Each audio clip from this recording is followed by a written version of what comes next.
Alors bonjour, bonsoir chers amis, j'espère que vous vous portez bien. Toujours Afif avec vous pour un 5e post porté sur les théories de la littérature et approche. Alors le thème du jour c'est la narratologie, origine, objectif et éléments de base de cette théorie.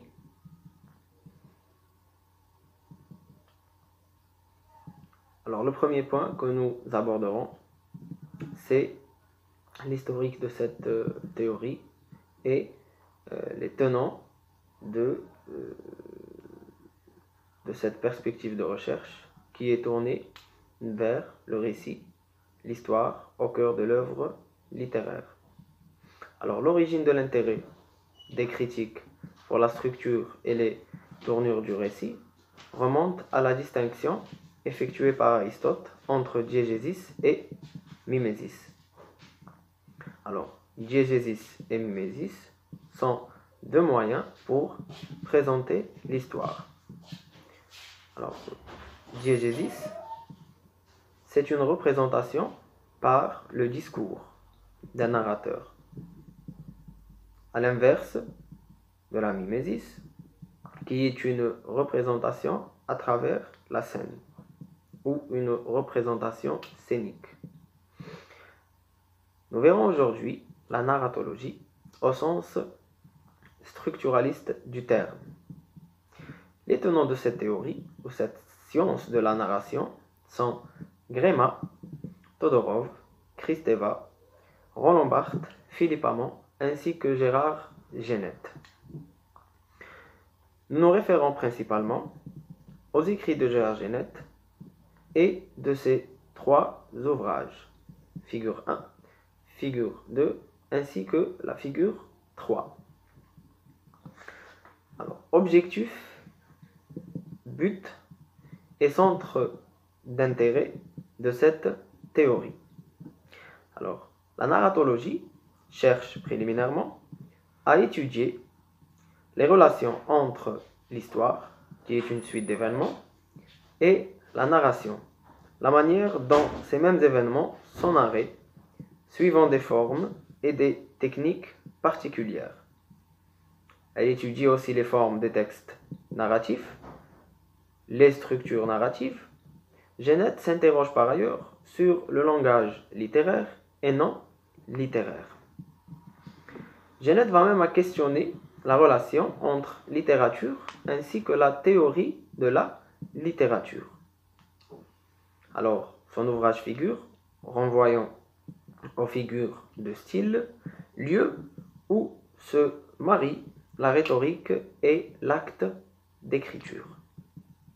Genette tend aussi à élaborer une grammaire du texte, c'est-à-dire une grammaire fondée sur les catégories verbales du temps, ordre, durée, fréquence, du mode, distance entre représentation et narration, ainsi que sur la voix ou la perspective. Alors la narratologie, c'est l'étude des conventions propres à la narration. Les auteurs mettent en texte une suite d'événements en appliquant des structures narratives propres à un courant ou à un mouvement littéraire donné. Alors, 3e point, éléments de base pour une analyse narratologique ou éléments de base pour cerner le récit, les événements, ainsi que les différentes postures du narrateur au cœur du récit et de l'œuvre littéraire. Nous commencerons d'abord par le facteur temps, ou ce que l'on désigne ici par le temps du récit. Le temps du récit reviendrait à dire que l'histoire se présente de telle ou telle manière au regard du récit en entier. Alors je reprends, le temps du récit, c'est comment l'histoire est-elle présentée au regard du récit en entier. Plusieurs choix dans ce cadre, dans ce sillage, plusieurs choix méthodologiques s'offrent à l'écrivain qui varient l'ordre du récit premièrement, la vitesse narrative deuxièmement et la fréquence événementielle finalement. Alors revenons tout d'abord vers l'ordre du récit. Alors l'ordre du récit, c'est la disposition des événements dans le récit. Il y aurait un ordre qui ferait face à un désordre. Donc, c'est à l'auteur, c'est à l'écrivain, c'est à l'artiste de veiller à ce que l'ordre soit établi ou au contraire à une déconstruction de l'ordre des événements. Alors, cet ordre est désigné par la notion d'anachronie. Alors, l'anachronie aurait deux types, désignés par analepse et prolepse. Voyons de plus près ces deux énoncés, ou plutôt ces deux notions. Analepse, le narrateur raconte après coup l'événement. Alors, l'analepse, le narrateur, dans un moment présent, en partant d'un moment présent, va effectuer un saut en arrière pour nous raconter des événements passés par rapport à son présent, à lui, le présent de narration. La prolepse, le narrateur anticipe des événements. Le narrateur se projette donc et, via ses personnages ou son propre discours, va faire un saut dans le futur à travers une prolepse. Il faudrait distinguer deux facteurs qui entrent en compte dans le cadre de l'analepse et de la prolepse. Le premier facteur, c'est la portée. Le deuxième et second facteur, c'est l'amplitude. La portée, l'anachronie se porte dans le passé, mais aussi dans l'avenir. Portée désigne clairement la distance temporelle entre le présent et le passé. Elle désigne aussi la distance temporelle entre le moment présent et le moment futur. L'amplitude, elle se résumerait en ces termes. La portée peut couvrir une durée d'histoire assez longue. On parlera de portée. Donc, un saut en arrière qui est effectué aura certainement créera certainement une distance temporelle. Le narrateur étant au présent et effectuant un saut en arrière va instaurer une certaine distance. Le narrateur effectuant un saut en avant, vers le futur, vers l'avenir, va créer une distance temporelle. Cette distance est désignée par portée. Cette portée aura une amplitude qui est variable en longueur. Deuxième point que nous abordons, c'est la vitesse narrative. L'écrivain peut avoir d'autres effets en variant la vitesse narrative. Pour des besoins esthétiques, scénaristiques ou événementiels, on fait appel à plusieurs mouvements. Plus exactement, on fait appel à 4 mouvements. Donc, l'écrivain décide soit d'accélérer dans sa narration, soit de ralentir, soit d'instaurer un cadre stable pour sa narration. Alors, le premier mouvement est intitulé la pause. Alors, la pause, nous la résumons ainsi, c'est l'interruption du fil des événements. Place au discours narratorial. On suspend carrément les événements et le narrateur va prendre les devants. Le cas, ou un exemple illustratif, c'est la description. Alors on est au cœur du récit, on voit que les événements se déroulent, il y a des personnages qui prennent le temps d'évoluer, il y a un narrateur qui gère le tout, il y a un espace dans lequel évoluent ces personnages, et d'un coup, il y a un arrêt. On décide d'interrompre la narration pour faire une pause. L'exemple des descriptions, où on va s'étaler sur la description de tel ou tel personnage, où on va s'étaler sur la description d'un lieu, d'une maison, d'une aire, ou encore des montagnes, des mers, que sais-je. Le deuxième mouvement, dans le cadre de cette vitesse narrative, c'est la scène. Alors la scène, le temps du récit correspond au temps de l'histoire. Alors je reprends la scène qui est désignée ainsi. C'est le temps du récit qui correspond au temps de l'histoire. C'est-à-dire le temps du récit et de l'histoire sont équivalents. Le cadre ou le cas du dialogue. Alors dans un dialogue, il y a deux voire plusieurs interlocuteurs. C'est le temps du récit qui prend acte, c'est le temps de l'histoire qui prend acte.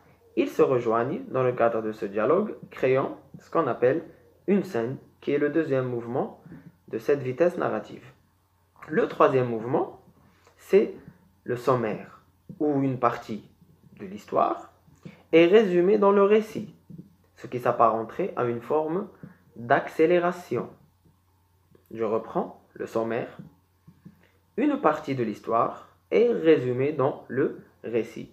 On prend une partie de l'histoire, plus ou moins grande, que l'on prend le temps de résumer et qui s'apparenterait à une accélération du récit. Alors pour des besoins événementiels, le narrateur va accélérer dans le récit pour porter le regard vers d'autres parties ou d'autres événements qui sont plus à même à marquer le lecteur ou bien à rendre compte du récit global.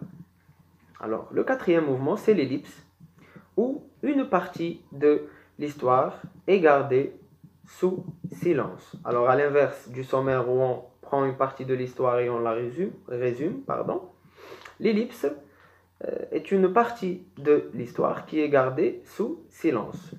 Donc, on va carrément outrepasser l'une des parties de l'histoire, on va carrément l'effacer. Alors, notons que ces quatre mouvements, à savoir la pause, la scène, le sommaire et l'ellipse, peuvent se combiner. Donc, quatre mouvements qui peuvent se combiner. Alors, autre point ou autre élément de base de la narratologie, c'est la fréquence événementielle. Alors, la fréquence événementielle désigne le nombre d'apparitions ou d'occurrences d'un événement donné, d'un événement dans le récit. Alors, la fréquence aboutit vers quatre relations. Première relation, le mode singulatif, c'est-à-dire que un événement va se répéter, mais pas incessamment.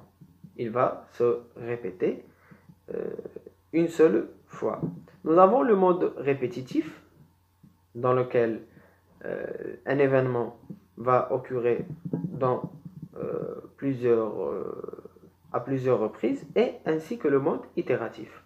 Alors, pour voir plus en profondeur ces trois modes, nous portons vers un document que nous avons pu trouver dans signosemio.com qui retrace la narratologie et les éléments de base de Gérard Genette. Alors, partons pour la fréquence événementielle. Alors je prends le temps. Je prends le temps de voir la fréquence en question. Alors, c'est juste pour... Voilà. Alors, je disais, ces quatre possibilités conduisent donc à quatre types de relations de fréquence qui se schématisent par la suite de trois catégories. Alors, le mode singulatif. On raconte une fois ce qui s'est passé une fois. On raconte une fois ce qui s'est passé une fois. Donc ça, c'est le mode singulatif. Le mode répétitif, on raconte plus d'une fois ce qui s'est passé une fois. Donc un événement, il est repris plusieurs fois. Le mode itératif, on raconte une fois ce qui s'est passé plusieurs fois. Donc ce sont les trois modes de cette fréquence événementielle. Alors je reprends le mode singulatif. On raconte une fois ce qui s'est passé une seule fois. Le mode répétitif. On raconte plus d'une fois ce qui s'est passé une seule fois. Et nous avons enfin le mode itératif où l'on raconte une fois ce qui s'est passé plusieurs fois. Donc ce sont les trois modes désignant la fréquence événementielle. Autre élément de base de la narratologie, c'est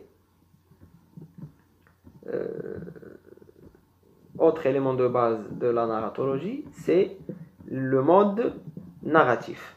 Alors, le récit met en œuvre des effets de distance afin de créer un mode narratif. Alors, je reprends, le récit met en œuvre des effets de distance afin de créer un mode narratif.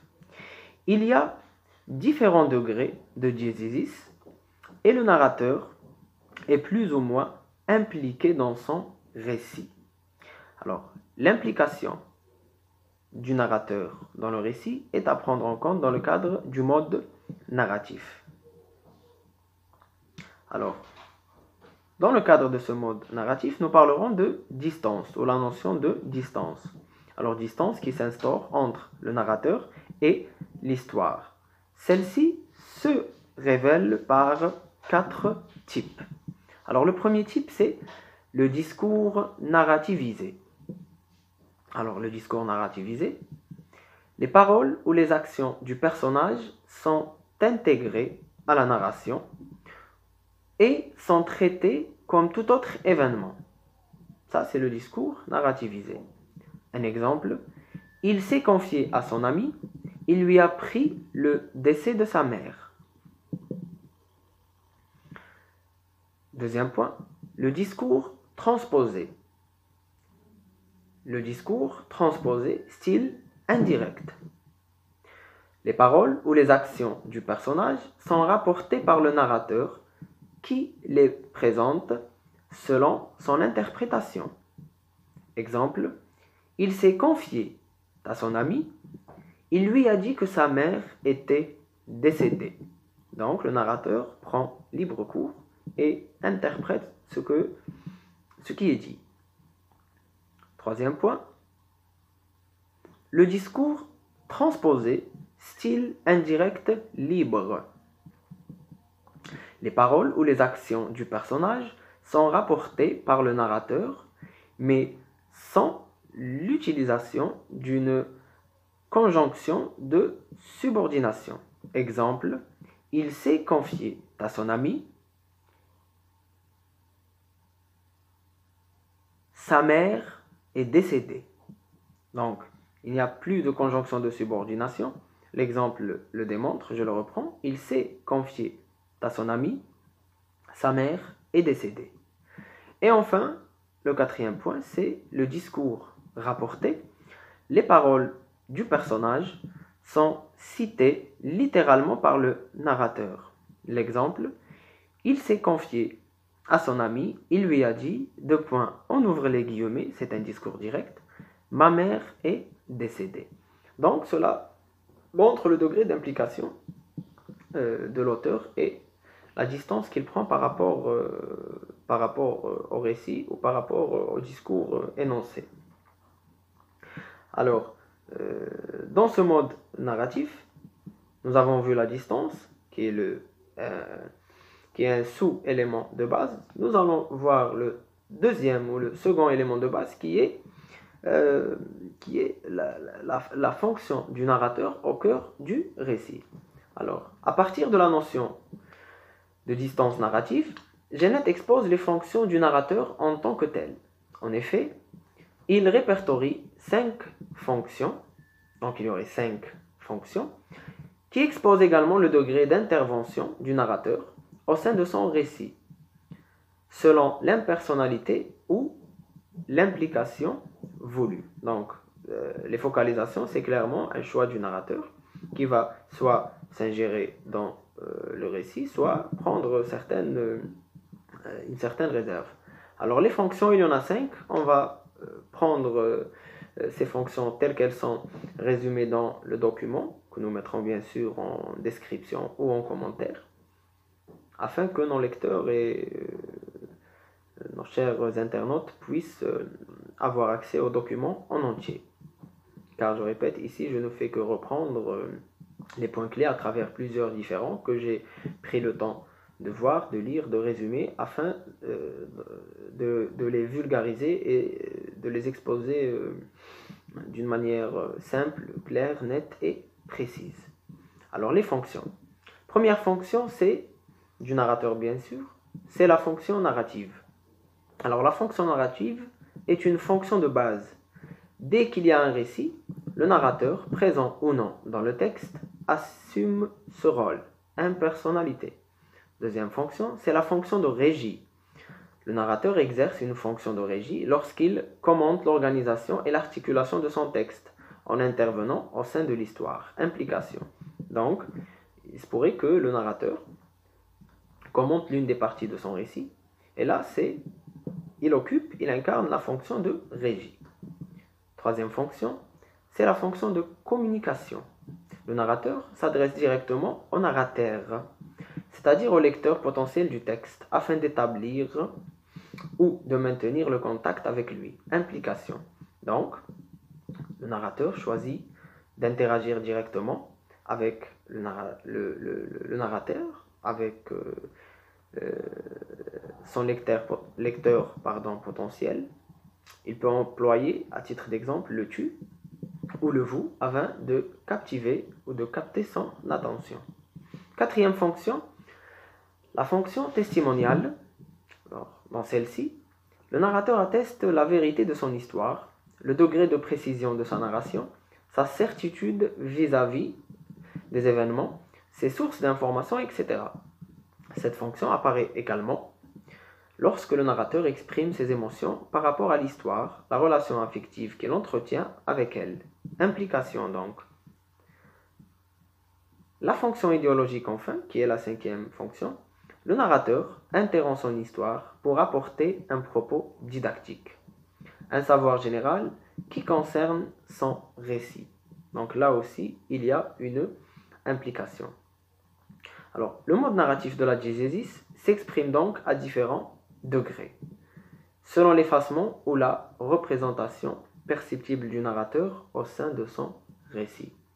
Donc, c'est le degré, le mode narratif de la diégésis, ou qui est relatif au degré du narrateur, qui choisit soit de s'effacer, soit de s'impliquer dans le récit, reviendrait à prendre en considération ces 5 fonctions que nous venons d'énoncer ici même.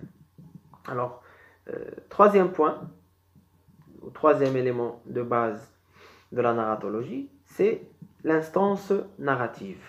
Alors, pour parler de l'instance narrative, il faudrait prendre en considération un nombre d'éléments susceptibles de révéler le cadre de celle-ci. Alors, l'instance narrative se veut articulation entre, premièrement, la voix narrative qui parle, deuxièmement, le temps de la narration, quand raconte-t-on par rapport à l'histoire, et troisièmement, la perspective narrative, par qui perçoit-on. Comme pour le mode narratif, l'étude de l'instance narrative permet de mieux comprendre les relations entre le narrateur et l'histoire à l'intérieur d'un récit donné. Alors, premier sous-élément de l'instance narrative, c'est la voix narrative. Alors, le narrateur laisse paraître des traces relatives de sa présence dans le récit qu'il raconte. Il peut également acquérir un statut particulier, selon la façon privilégiée pour rendre compte de l'histoire. On distinguera donc deux types de récits. L'un a un narrateur absent de l'histoire qu'il raconte, l'autre a un narrateur présent comme personnage dans l'histoire qu'il raconte. Alors, ces deux voix sont communément nommées hétérodiégétique et homodiégétique. Donc, ce sont les deux cheminements que je reprends ici. Alors, hétérodiégétique, un narrateur absent tout en racontant son histoire. Homodiégétique, un personnage présent, un narrateur-personnage qui raconte sa propre histoire. Donc, il faudrait établir cette distinction entre le narrateur hétérodiégétique et le narrateur homodiégétique. Alors, deuxième sous-point, c'est le temps de la narration.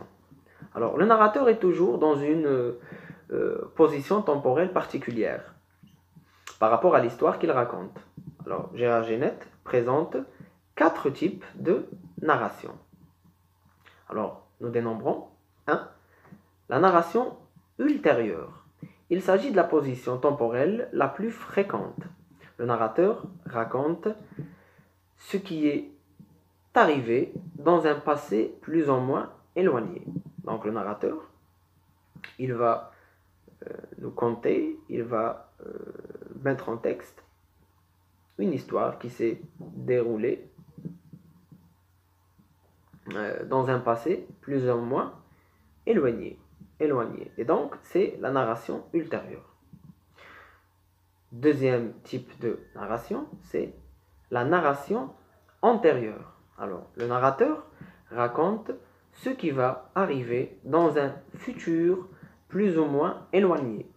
Ces narrateurs prennent souvent la forme de rêves ou de prophéties. Troisième, la narration simultanée, où le narrateur va raconter son histoire au moment même où elle se produit. La narration intercalée, ce type complexe de narration allie la narration ultérieure et la narration simultanée. Par exemple, un narrateur raconte, après coup, ce qu'il a vécu dans la journée et en même temps insère ses impressions du moment sur ces mêmes événements. Troisième sous-point de l'instance narrative, c'est la perspective narrative. Alors, en narratologie, on distingue 3 types de focalisation qui renvoient à cette perspective narrative. Premièrement, la focalisation 0. Alors, le narrateur en sait plus que les personnages. Il peut connaître les pensées, les faits et les gestes de tous les protagonistes. C'est le traditionnel narrateur Dieu. Alors, clairement, le narrateur, il en sait plus. C'est lui qui connaît tout, c'est lui qui sait tout, et il va le démontrer à travers une focalisation 0. Deuxièmement, une focalisation interne. Le narrateur en sait autant que les personnages. Ce dernier filtre les informations qui sont fournies au lecteur. Il ne peut pas rapporter les pensées des autres personnages. Troisième focalisation, c'est la focalisation externe. Le narrateur en sait moins que les personnages. Il s'agit un peu comme l'œil d'une caméra. L'on assiste à des événements qui sont en train de se dérouler sans pour autant de deviner la pensée de ces personnages sans pour autant être capable d'interagir, sans pour autant suivre les faits et les gestes d'une manière interne, comme on le fait dans la focalisation interne, mais on est extérieur, incapable de deviner la pensée de tous ces personnages qui entrent en action. Alors, il nous reste la question des différents niveaux, alors qui est le quatrième élément de base de la narratologie, c'est les niveaux. Alors, ces divers effets de lecture sont le fait de la variation des niveaux narratifs, traditionnellement appelés les emboîtements. Alors, à l'intérieur d'une intrigue principale, l'auteur peut insérer d'autres intrigues. Donc là, on va parler carrément des niveaux de narration où les histoires sont enchevêtrées, il y aura des emboîtements, il y aura des histoires dans des histoires, il y aura des histoires fragmentées. Donc c'est le jeu au niveau de la narration en elle-même. Alors, premièrement, on verra les récits emboîtés. La narration du récit principal, ou premier, se situe au niveau extradiégétique. L'histoire événementielle, narrée à ce premier niveau, se positionne à un second palier, appelé intradiégétique. De fait, si un personnage présent dans cette histoire prend la parole pour raconter, à son tour un autre récit, l'acte de sa narration se situera également à ce niveau intradiégétique. En revanche, les événements mis en scène dans cette deuxième narration seront métadiégétiques. Donc, trois notions de base sont à voir dans le cours résumé du récit emboîté que nous venons de voir. C'est l'extradiégétique, l'intradiégétique, ainsi que le métadiégétique. Il faudrait pouvoir être capable de faire la différence entre les trois, afin de cerner les niveaux narratifs. Alors, premièrement, nous allons voir à ce que renvoie, bien, on peut voir l'extradiégétique. Alors, le tout premier récit, dès lors qu'on ouvre une œuvre, le narrateur va mettre en texte un récit. Le lecteur va le prendre en compte tel qu'il est. Alors, ce tout premier niveau, cette toute première histoire, elle se situe à un niveau extradiégétique. Alors, l'histoire événementielle narrée à ce premier niveau se positionne à un second palier. Alors, ce second palier, il est appelé l'intradiégétique. De fait, si un personnage présent dans cette histoire prend la parole pour raconter à son tour un autre récit, l'acte de sa narration se situera également au niveau intradiégétique. Donc clairement, si un autre personnage va prendre la parole pour raconter un deuxième récit, il ne va pas se situer au niveau extradiégétique, mais il va se situer au second palier qui est le niveau intradiégétique. Alors, en revanche, les événements mis en scène dans cette deuxième narration, donc quand on parle de deuxième narration, c'est la narration du second personnage. Si les relations, c'est les événements, mis en scène dans cette deuxième narration sont reprises par ce personnage, ils seront considérés comme métadiégétiques. Alors, dans le document en question, on nous donne un exemple assez pertinent que je reprends ici. Alors, aujourd'hui, j'ai vu une enseignante s'approcher d'un groupe d'enfants qui s'amusaient. Après quelques minutes, elle a pris la parole. Les guillemets. Discours direct. Les enfants, écoutez bien, je vais vous raconter une incroyable histoire de courage qui est arrivée il y a plusieurs centaines d'années. Celle de Marguerite Bourgeois. Alors, nous avons un tableau qui résume assez bien l'exemple d'application qui est ici. Alors, les niveaux narratifs dans un récit. Alors, le tableau, il est, comme vous allez le voir, divisé en trois. Objet, niveau, contenu narratif. Alors, l'objet, intrigue principale. Elle est située au niveau extradiégétique. Le contenu narratif, narration homodiégétique. C'est-à-dire que c'est le narrateur même qui va prendre la parole à travers le pronom personnel je. C'est un narrateur personnage. Alors, l'histoire événementielle, qui est l'objet, elle se situe au niveau intradiégétique. Histoire de l'enseignante avec les enfants. Troisième objet, l'acte de narration secondaire qui se situe lui aussi au niveau intradiégétique, prise de parole de l'enseignante. Et le quatrième objet, c'est le récit emboîté qui est au niveau métadiégétique, c'est l'histoire de Marguerite Bourgeois. Donc nous pouvons décerner à travers l'exemple d'application ici même 4 niveaux. Le niveau extradiégétique, un second intradiégétique, un second niveau intradiégétique et un dernier niveau qui est métadiégétique. Alors, pour résumer le tout, il s'agit à la fois de prendre en considération les événements, il s'agit à la fois de prendre en considération la narration afin de la situer à travers un niveau. Alors, 3 niveaux sont mis en valeur ici. C'est le niveau extradiégétique, c'est le niveau intradiégétique et c'est le niveau métadiégétique. Cela dépend de la narration en question. Passons maintenant à un autre point présent dans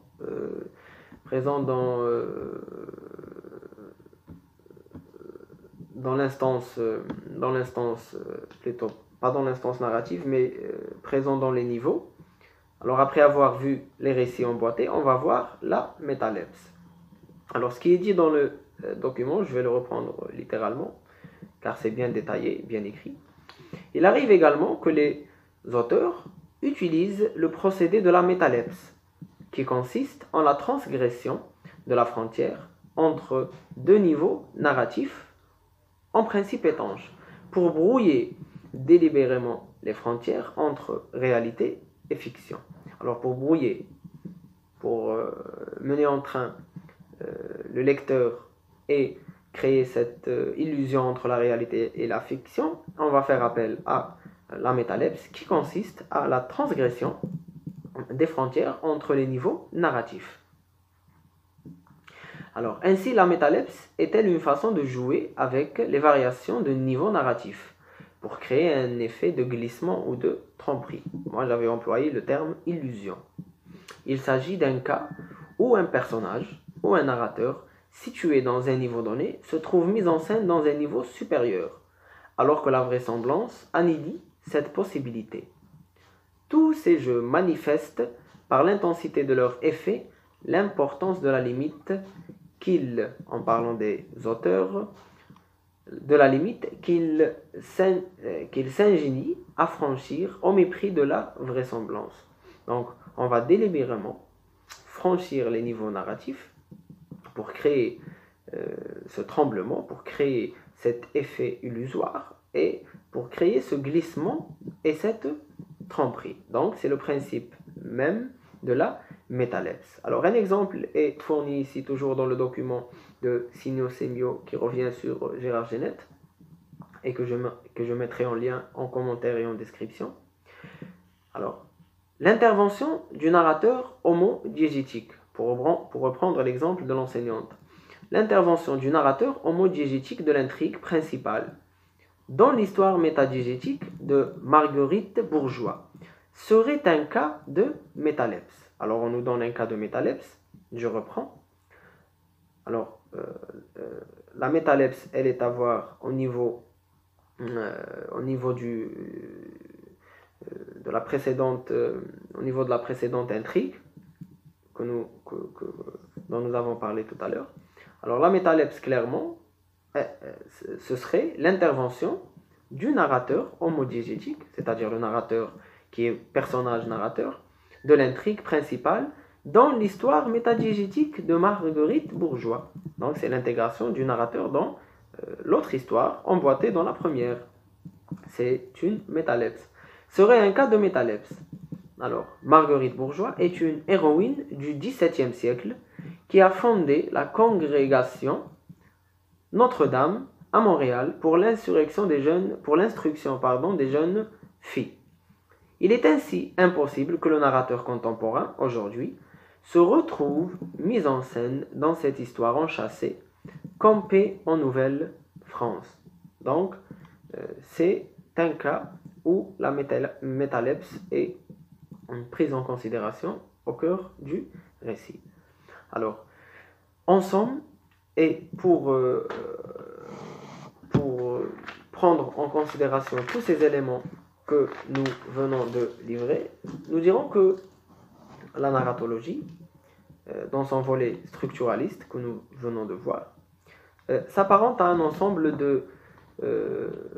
d'éléments, à un ensemble je dirais, de concepts qu'il faudrait prendre en compte afin de cerner le récit.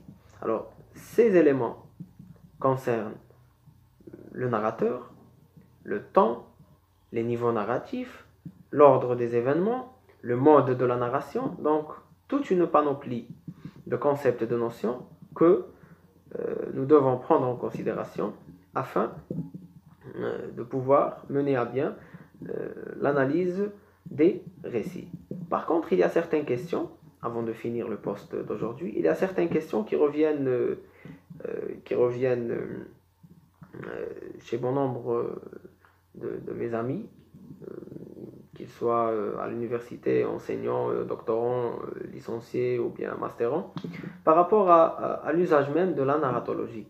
Donc, on a l'habitude d'avoir accès à un ensemble d'informations portant sur la narratologie, mais susceptibles d'être appliquées directement. Mais pour quelle finalité? Pourquoi est-ce que je fais appel à la narratologie clairement? D'accord? Donc, je fais appel à cette approche préliminairement afin de cerner la mécanique ou la structure du récit.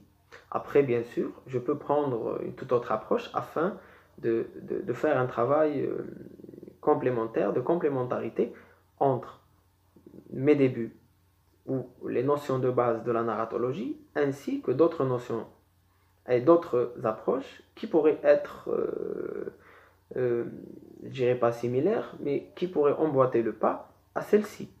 Donc, il y a une certaine appréhension par rapport à cette théorie et à l'ensemble de ces concepts, mais je tiens à dire que ces concepts de base que nous venons de voir sont repris jusqu'à nos jours dans le cadre des travaux universitaires afin de jeter les bases pour un travail porté sur le récit.